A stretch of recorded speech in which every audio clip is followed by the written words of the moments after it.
देश भर में वक्फ कानून लागू कर दिया गया है, लेकिन बंगाल की मुख्यमंत्री ममता बनर्जी खुल करके वक्फ कानून को चैलेंज कर रही हैं।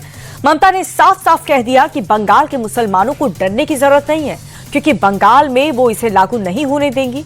ममता ने कहा कि मोदी सरकार अंग्रेजों की डिवाइड एंड रूल पॉलिसी पर चल रही है।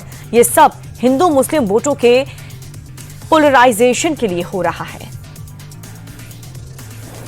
बांग्लादेश का बॉर्डर का सिचुएशन आप देखो, अभी नहीं करना चाहिए था, लेकिन हार्डली कुछ करने से कभी कभी दिक्कत भी हो जाता है। हमारा ये दिक्कत है कि हमारा इधर में 33% माइनॉरिटीज है, तो हम क्या करेंगे? उसको निकाल देगा? कैसे निकाल सकते हैं? ये तो आज नहीं, आजादी का टाइम से है, तो गलती क्यों हमारा ऊपर आएगा? और जो रहेगा उसको प्रोटेक्शन देना हमारा काम है। इसी के लिए आप लोगों को भी कोई आप लोगों को भी पॉलिटिकली उस्काता है। I will appeal to all of you not to do it.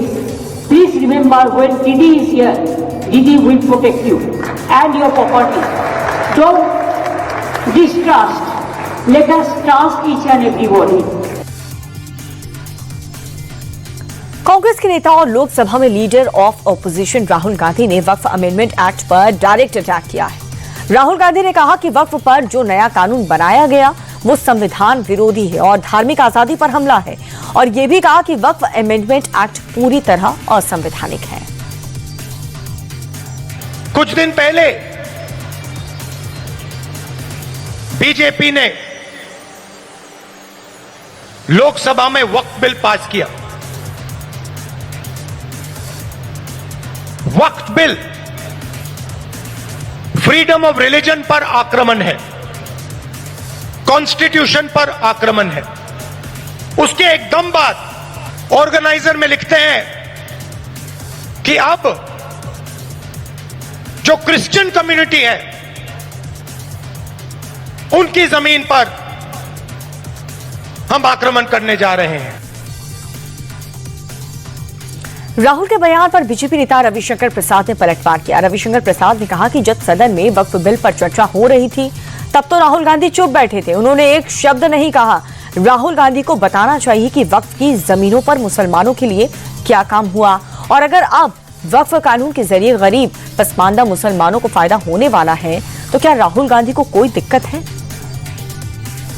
Rahul Gandhi ji 12 से 13 घंटे सदन में बहस हुई, आप खुद बैठे थे, वक्फ पर आपने क्यों नहीं बोला? राहुल गांधी जी, मुझे आपसे दूसरा सवाल पूछना है कि अगर मुस्लिम समाज की जो बेवा हैं, बहनें हैं, खवातीन हैं, विधवा हैं, उनकी तरक्की के लिए वक्फ में सुधार हो रहा है तो आपको परेशानी है क्या? और तीसरा, आजकल आपको ओबीसी का चिट किसी ने पकड़ा दिया है, तो वक्फ के संशोधन के माध्यम से अगर पिछड़े, अति पिछड़े, पसमानदा मुस्लिमों के विकास की चिंता हो रही है तो आपको परेशानी है क्या? इसका कोई जवाब नहीं उनके पास। इसीलिए वक्फ के बारे में उनका सारा स्टैंड बिलेटेड है। जम्मू कश्मीर के पूर्व मुख्यमंत्री और पीडीपी चीफ महबूबा मुफ्ती ने कहा कि ये बिल मुस्लिमों के खिलाफ है। किरण रिजिजू का स्वागत करके सीएम उमर ने ये संदेश दिया कि कश्मीर वक्फ कानून के साथ है, मुस्लिमों के साथ पहले से ही अन्याय हो रहा है।